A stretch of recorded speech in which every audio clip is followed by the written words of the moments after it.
오늘은 히브리어 9번째 알파벳 테트에 대해서 공부해 보려고 합니다. 테트는 이렇게 생겼습니다. 글자를 보시면 이렇게 검정색과 흰색이 같이 되어 있는데요. 이게 왜 이렇게 표시가 되었는지 한번 같이 고민해 보면서 따라오시면 좋을 것 같습니다. 테트의 상형 문자는 그릇, 바퀴, 그리고 뱀이었는데요. 둘러싸다 라는 의미를 가지고 있습니다. 뱀은 창세기에서는 가장 간교한 동물이라고 설명이 되었고, 계시록에서는 큰 용, 마귀, 사탄, 온 천하를 꿰는 자라고 설명이 되었습니다. 이 테트는 뱀, 악을 의미하기도 하지만 이 뱀을 죽여서 장대에 매달면 구원을 의미하게 됩니다. 여호와께서 모세에게 이르시되 불뱀을 만들어 장대 위에 매달아라. 물린 자마다 그것을 보면 살리라. 모세가 놋뱀을 만들어 장대 위에 다니 뱀에게 물린 자가 놋뱀을 쳐다보는 즉 모두 살더라. 예수님도 이처럼 들려야 한다고 말씀하셨습니다. 모세가 광야에서 뱀을 든 것 같이 인자도 들려야 하리니 이는 그를 믿는 자마다 영생을 얻게 하려 하심이니라. 하나님의 구원의 지혜는 결국 십자가입니다. 예수님은 뱀과 같이 지혜로우라고 말씀하시기도 했었죠.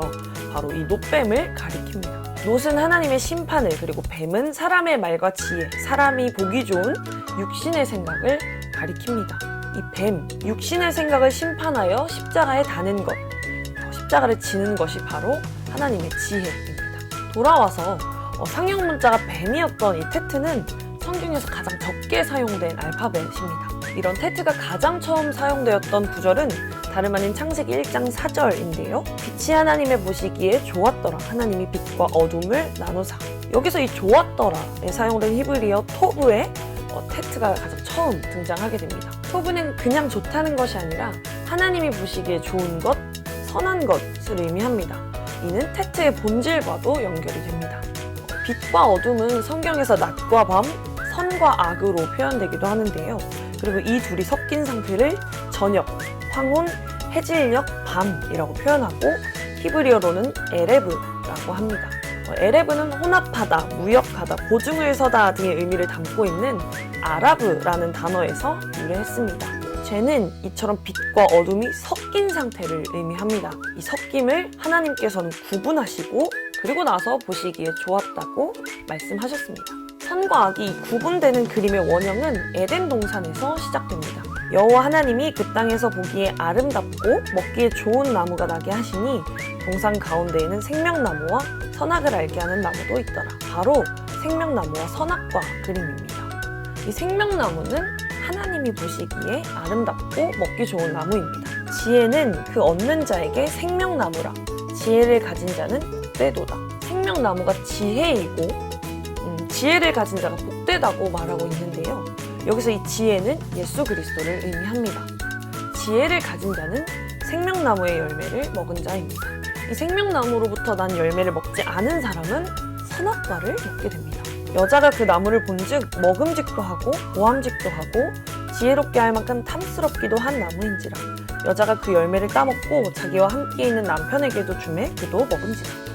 선악과는 사람이 보기에 좋은 것입니다. 너희가 세상의 초등학문에서 그리스도와 함께 죽었거든 어찌하여 세상에 사는 것과 같이 규례에 순종하느냐. 곧 붙잡지도 말고 맛보지도 말고 만지지도 말라 하는 것이니 이 모든 것은 한때 쓰이고는 없어지리라. 사람의 명령과 가르침을 따르느냐. 붙잡지도 맛보지도 만지지도 말라고 하신 것 바로 선악과입니다. 이것은 한때 쓰이고 없어지는 사람의 명령과 가르침이라고 성경은 이야기합니다. 사람이 보기에 좋은 것, 선한 것인 선악과를 먹는 것은 하나님의 계명을 범한 것입니다. 그것은 하나님의 계명을 온전히 깨닫지 못하고 사람의 생각과 장로들의 유전으로 하나님의 계명을 범하게 된 것, 곧 악입니다. 출애굽기 4장에서 모세가 하나님의 명령을 따라서 지팡이를 땅에 던졌을 때 그 지팡이가 뱀으로 변했던 장면을 기억하시나요? 이 지팡이는 하나님의 말씀, 교훈, 책망, 의로 교육함을 의미합니다. 땅은 사람의 생각과 육신의 구조를 의미하고요. 이런 지팡이가 땅에 떨어져서 뱀이 된 것은 하나님의 말씀을 땅이라는 사람의 생각과 사람의 계명에 떨어뜨렸을 때 뱀이 된다는 사실을 보여준 사건이었습니다. 그때 바리새인과 서기관들이 예루살렘으로부터 예수께 나와 이르되 당신의 제자들이 어찌하여 장로들의 전통을 범하나이까? 떡 먹을 때에 손을 씻지 아니하나이다. 대답하여 이르시되 너희는 어찌하여 너희의 전통으로 하나님의 계명을 범하느냐. 바리새인 서기관들은 하나님의 말씀을 땅에 떨어뜨려서 사람의 생각과 전통으로 하나님의 말씀을 모독하는 뱀의 자식들이었습니다. 독사의 자식들아, 너희는 악하니 어떻게 선한 말을 할 수 있느냐. 이는 마음에 가득한 것을 입으로 말하느라. 반면 하나님의 계명을 온전히 깨달아서 생명나무를 먹는 것은 하나님이 보시기에 선한 것입니다. 아재밌다. 끝!